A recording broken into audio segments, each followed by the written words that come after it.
No, I'm so excited I can hardly stand it. When exactly are you getting married? Well, Cruz has to do some police business in Cabo San Lucas, so I'm going to go to Utah, get everything ready, all prepared. He's going to meet me there. We're going to get married. And live happily ever after. I didn't hear you mention anything about this. Did this just come out of the blue? Well, not really. Losing our baby made us realize how fragile things are. So we decided that the best thing we could do for ourselves is to just get married as soon as we can. And I hope you stay as long as you want. I'm going to water your plants for you, so everything else I'll look after, too. Okay, thanks. But listen, I'm not leaving till the day after tomorrow. I am staying with Mom and Dad, so if you have any problems... There aren't going to be any problems. Don't worry, okay? Okay. Oh, don't you look husbandly tying your tie? Oh, thanks. Julia, I'm really sorry to be copping out on the Lamaze classes. Yeah, well, you should be. I mean, tossing me aside so that you could get married and have a wonderful honeymoon. Well, you know, I was thinking maybe Pearl might want to pinch hit for me. Cruz, listen to me. You helped me break the ice with that class, and I will always be grateful to you for that. Anyway, I know most of the people there now, and I think I should try to go alone. You guys just go have a wonderful wedding. Oh, thanks. And a terrific honeymoon. And I don't want to see you for a month. Okay. Bye. You take care of that little I friend love you. Bye-bye. Take your both. Bye. Thanks.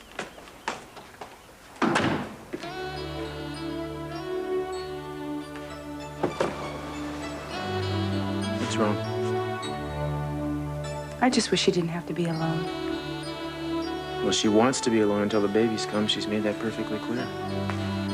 I know. I just wish she could be as happy as we are. I'm sure glad I don't have to wear a tie every day, I'll tell How you. can you complain when you look so elegant? Me? Elegant? Okay, handsome. You're going to be the best-looking man at the governor's conference. Well, I doubt that. You're also very modest. Okay, why don't you just come along and then I will be elegant? Look, you are going to be so busy, you're not even going to notice that I'm not there. You want to bet? Look, I've got things I'm going to do. I have lots of stuff I'm preparing. Besides, you know, Julia, she said it was the most beautiful location she's ever seen. Aren't you going to be lonesome without me there? Of course I'll be lonesome. What's the last time I'll be lonesome? After you say I do, you're stuck with me, fella. I guess I'm going to have to figure out a way to put up with it, Ann. What's wrong? I just think this is the happiest I've ever been. Me too. It's almost kind of scary, isn't it? No, it isn't. We deserve this. This is only the beginning. A report. I was hoping I could make it straight on to Utah. Anyway, you have to stop by here and cook up your wilderness clothes. What do you think of my wedding gown? Oh, you little snow bunny, you. Make my blood boil, why don't you? Yeah, well, when I was a little girl, I always dreamed of getting married in a parka, moon boots, and long underwear. Oh, now, Eden, come on. Now, you know, this isn't sealed in cement. If you want to get married here in town in a regular wedding dress, that'd be fine, too. It was a joke. I love the idea of getting married in those beautiful mountains. Okay, but are you going to love the reality, or are you going to look back and regret that you didn't have your family there, there was no ceremony? Listen to me. I'm not going to regret anything. All right, but I'm the guy who pushed you into this. I know if you want to change your mind, I understand. That's all I'm saying. Cruz, my family has had enough of tulle and orange blossoms to last them the rest of their lives. Do you know how many weddings the Capitals have staged in the last 6 months? I know, it's bizarre, but it's not a good enough reason to give up your dream. Little girls' dreams change. My dream right now is to get married to you on a snow-covered peak and say all the things we want to say to each other. And then we'll have a beautiful honeymoon in an isolated cabin where we can watch winter pull up steak and spring arrive. You make it sound mythical. I've been reading up on this. I want to read you something. Listen to this. In the early spring, don't be surprised to see deer, brown bear, fox, and even bighorn sheep right outside your cabin window. And inside your cabin, don't be surprised to find the big bad wolf. It doesn't say that in here. Am I going to get a parka like this when we get married? All your winter clothes are going to be packed and ready for you when you come here. She thinks of everything, doesn't she? Well, I think a lot of you in your clothes. Not so much of your clothes. I don't know. This is gonna be tough, you know. By the time I zip through this assignment and zip back through town and zip over to Utah and zip you up in a sleeping bag, my zipper may be worn out. You better believe it. You better just not keep me waiting. I ain't gonna keep you waiting. But I am. I can't resist that sound. So turn out the light.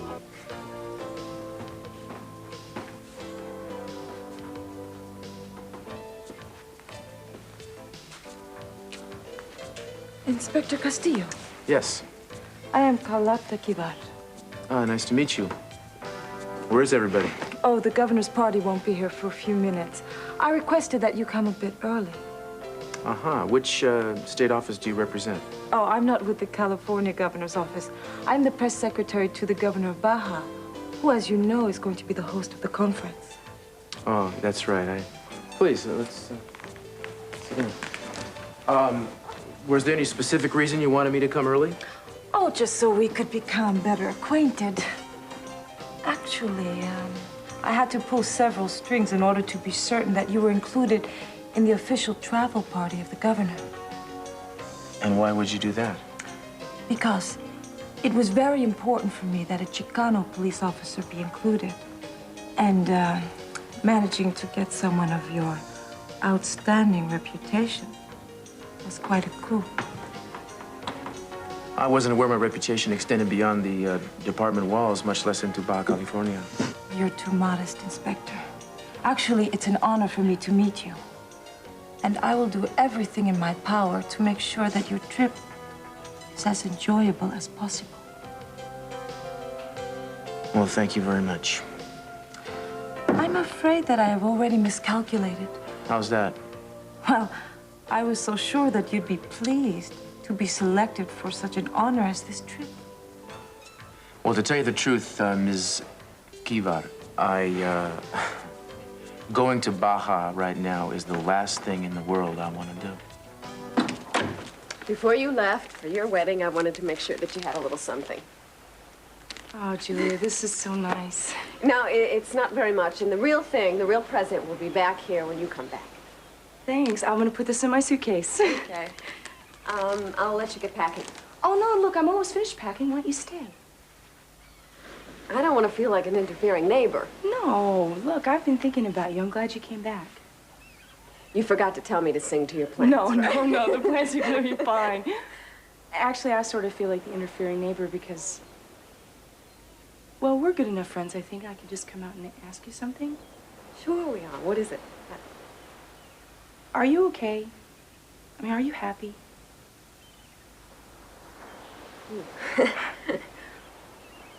Sometimes I am. I haven't talked to very many people about this, but I think that I can tell you in confidence. Last fall, I decided that my life really wasn't what I wanted it to be. There wasn't anyone special in it, and I wasn't sure that there ever would be. So I sat down and I thought long and hard about what it was that I really wanted for myself in the next few years. And that's when I decided that I wanted to have a baby. But you said there wasn't anybody special in your life. That's right, and I was determined not to let that get in the way of my having the baby. I was convinced, and I still am, that I can raise this baby very well on my own. But needless to say, there was a slight problem. You couldn't have the baby on your own. That's right. So I had to go out and look for what I considered to be a good father. And after speaking to a group of carefully selected men and sifting through their various qualifications, I picked one. And there was a very specific understanding that there was to be no emotional involvement, no commitment to me or the baby, and no contact with the child. So you can see why I was very secretive about all of this. And everything went according to plan? More or less. It's not really what I would have imagined a few years ago. I always thought that I would be lucky enough to find a special love like you and Cruz have. But my baby is still going to have a very loving home. And I feel very lucky to be having this baby. Well, this man you picked, I mean, I know you have certain standards. He's wonderful. He's intelligent, he's loving, and he's very compassionate. Julia, it sounds like the two of you could have had something more. Maybe, but we didn't. But you wish for it? Yeah, I do. But fate, timing, whatever, just didn't cooperate with me. And who knows, after I have this baby, maybe I'll meet somebody. But I do know that it will never be what it could have been with me. All you need to know is that I am determined to be happy, and I'm going to do everything in my power to make sure that this baby is happy.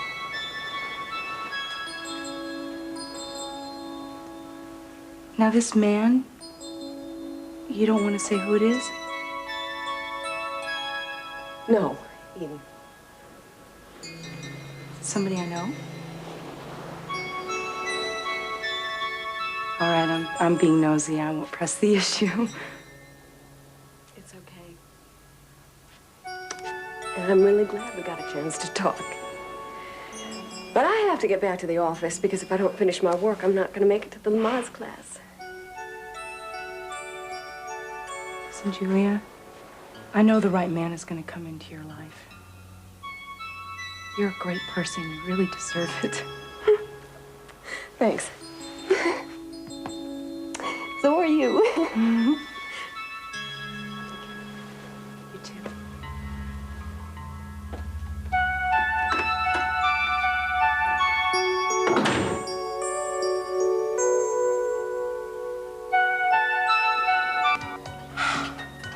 I hope you enjoyed meeting everyone. I did very much indeed. But if we are through here, I should probably be getting home. Well, actually, if I could have just a few more minutes of your time. Of course, I just thought we'd covered everything. I really feel you could get so much more from this conference. You see, I have heard a great deal about you over the years. You may not realize it, but you are a legend among the Latino community because of your police abilities and also because of the ease with which you're able to work within a predominantly Anglo environment. I appreciate the compliment, but I don't know what you're getting at. Well, if the conference is a success, I believe there is a strong likelihood that you'll be chosen as the police liaison between the government of Baja and the government of California. I see, and you're under the impression that I would want that job. Yes. I do assume that you're an ambitious man, Inspector. Could you really refuse a job which might offer so many possibilities? I might understand if you had some family ties. It's funny you should mention that. As soon as this assignment is over, I'm getting married. I see. I wasn't aware of that. Well, if this trip to Baja is going to be your last as a single man, we will have to make certain that the experience is something you will never forget.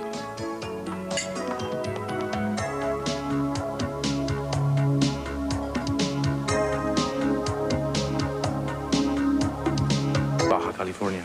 Oh, it's a pleasure to meet you. Oh, pleasure to meet you as well. I assume you're the young lady the inspector's so anxious to marry. Congratulations. Thank you very much.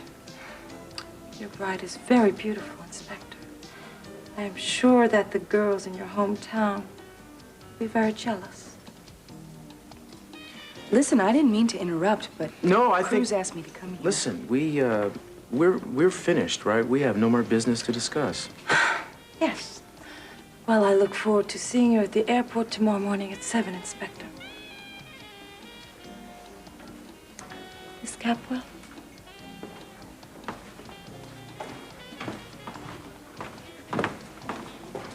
Senorita, what? Kivar.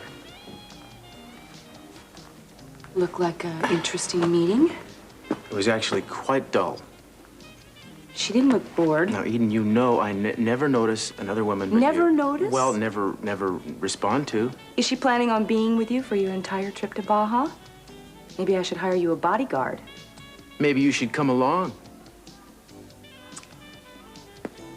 Come on now, these are the jokes. Give me a smile. This is the man you're gonna marry. That's better. Hi. According to what I've been reading, we should be able to do some skiing. Skiing. Well, that's not real high on my list of priorities.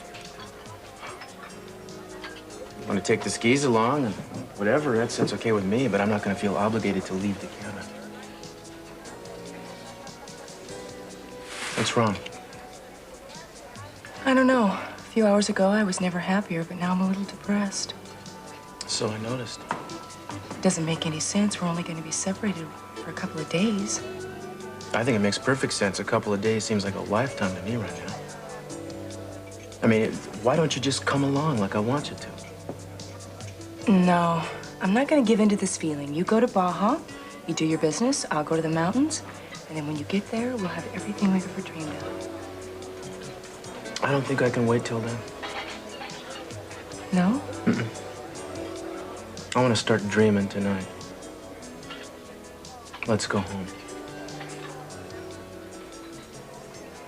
Yeah, let's.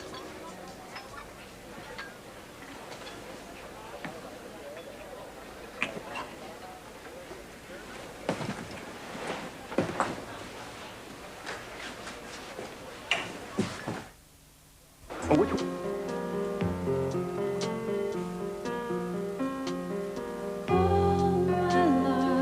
I miss you already.